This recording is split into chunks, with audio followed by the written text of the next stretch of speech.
السلام علیکم friends, drama serial مجھے قبول نہیں ہے میں آج کی ایپیسوڈ میں سلمان اور اس کے پاپا مل کے ارسلان کو گولی منوا دیتے ہیں۔ وہ جان کے یہ پلان کرتے ہیں تاکہ اس سے مشال کے گھر والوں پہ رو پڑے اور وہ جلدی جلدی پیسے دے دیں۔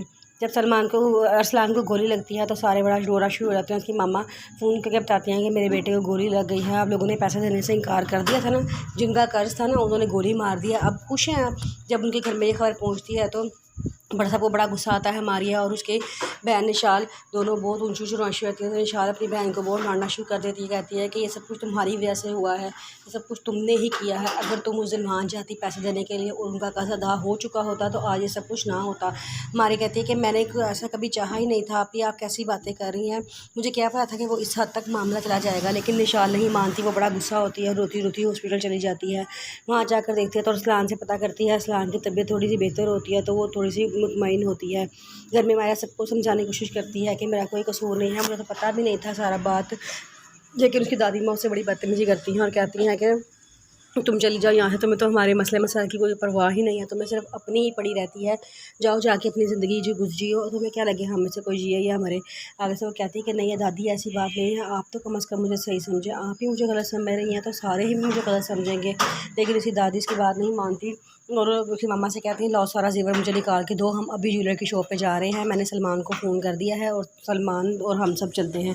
تو اس کی ماما کہتی ہیں اچھا ٹھیک ہے۔ وہ کمرے میں جاتی ہیں، سارا سامان اور سارے جیولری پیسے نکالتی ہیں اور ایک لفافے میں ڈال لیتی ہیں اور اماں بھی سے کہتی ہیں کہ اماں بھی یہ دیکھیں میں نے سارے پیسے نکال لیے ہیں، جیولری بھی نکال لی ہے، اب چلتے ہیں ہم جیولر کے پاس۔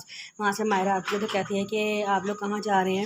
تو کہتی ہیں کہ ہم جیولر کے پاس جا رہے ہیں۔ کہ دادی ماں کہتی ہیں کہ اب تم چلی جاؤ یہاں سے، ہم نے تم سے کوئی بات نہیں کرنی، تم ہماری بات کرنے کے لائق ہی نہیں ہو، میں تم نے بڑی عزت دی تھی لیکن تم ہماری عزت کے لائق نہیں ہو۔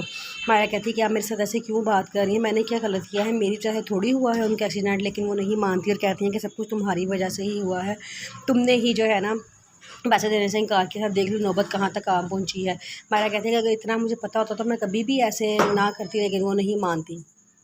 اتنی دیر میں سلمان آ جاتا ہے اور وہ آ کے مائرہ کمرے کا دروازہ زور زور سے کھڑکانا شروع کر دیتا ہے۔ مائرہ کہتی ہے کہ کیا ہو گیا ہے، کون ہے؟ مائرہ دروازہ کھولتی ہے تو وہ کہتا ہے کہ کمرہ لوک کیوں کیا ہوا تھا، تمہارے ساتھ یہاں پہ کون تھا؟ مائرہ کہتی ہے کہ میں اکیلی ہی تھی۔ تو کہتا ہے اچھا تو پھر تم کیا کر رہی تھی دروازہ بند کر کے؟ مائرہ کہتی ہے میں کپڑے چینج کر رہی تھی۔ تو وہ کہتا ہے کہ اتنا بڑا باتھ روم تمہیں ساتھ بنا کے دیا، تم وہاں کپڑے چینج نہیں کر سکتی تھی، تم نے کمرے میں ہی کرنے تھے۔ مائرہ کہتی ہے کہ میں یہیں پہ کمفرٹیبل ہوتی ہوں۔ تو کہتا ہے اچھا چلو میں آج جا رہا ہوں جیولر کے پاس تم لوگوں کے زیور بیچنے کے لیے۔ مائرہ کہتی ہے تم مجھے کیوں بتا رہے ہو؟ کہتا ہے میں اس لیے بتا رہا ہوں تاکہ تم تو انکار کری تھی نا کہ ہمیں زیور نہ ملے۔